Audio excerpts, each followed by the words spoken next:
পরিবেশ সংরক্ষণ, বনভূমি সুরক্ষা, একই সঙ্গে বৃক্ষরোপণের উপর গুরুত্ব আরোপ করে ৭৭তম রাজ্যভিত্তিক বন মহোৎসবের আয়োজন করা হয়েছে তেলিয়ামুড়ায়।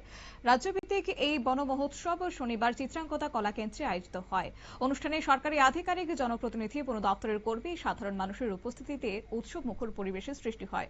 উদ্বোধন করেন ত্রিপুরা সরকারের বনমন্ত্রী অনিমেষ দেববর্মা। তিনি প্রতীকীভাবে একটি চারা গাছ রোপণ করে তাতে জল সিঞ্চনের মাধ্যমে বন মহোৎসবের সূচনা করেন।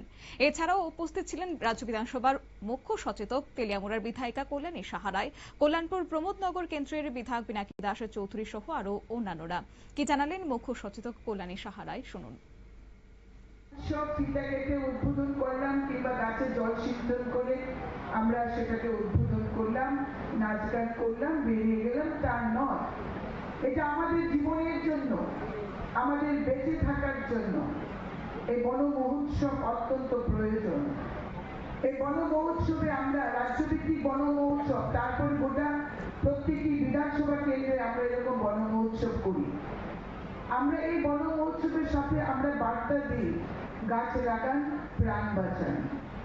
আজকে দেশের প্রধানমন্ত্রী নরেন্দ্র মোদী, তিনি আজ 14 বছর যাবৎ, 2014 সাল থেকে 12 বছর যাবৎ এই এক পেড় মাকে নাম নামে একটা মেসেজ দিচ্ছেন যে আমরা প্রত্যেকেই যেন আমাদের মাকে, যারা আমরা ভালোবাসি, আমরা প্রত্যেকে আমাদের মাকে ভালোবাসি, আমরা প্রত্যেকেই আমাদের মাকে সম্মান করি। ঠিক এইভাবে আমরা যাতে প্রত্যেকে আমাদের মায়ের নামে একটি করে গাছ লাগাই, এবং এই কাজটা কিন্তু আমরা প্রত্যেকে প্রধানমন্ত্রীর এই আহ্বানে সাড়া দিয়ে আমরা এই কাজটি করে যাচ্ছি। আজকেও আমাদের বিভিন্ন জায়গায় এক পেড় মাকে নাম এই ফ্ল্যাগস এবং ফেস্টুন আমরা দেখতে পেয়েছি।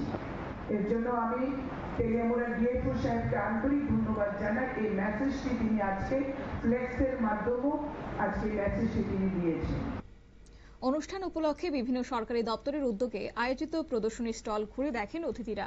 বিভিন্ন উন্নয়নমূলক প্রকল্প, বন ও পরিবেশ সংরক্ষণ কর্মসূচি এবং জনকল্যাণমূলক উদ্যোগ সম্পর্কে বিস্তারিত খোঁজ খবর নেন।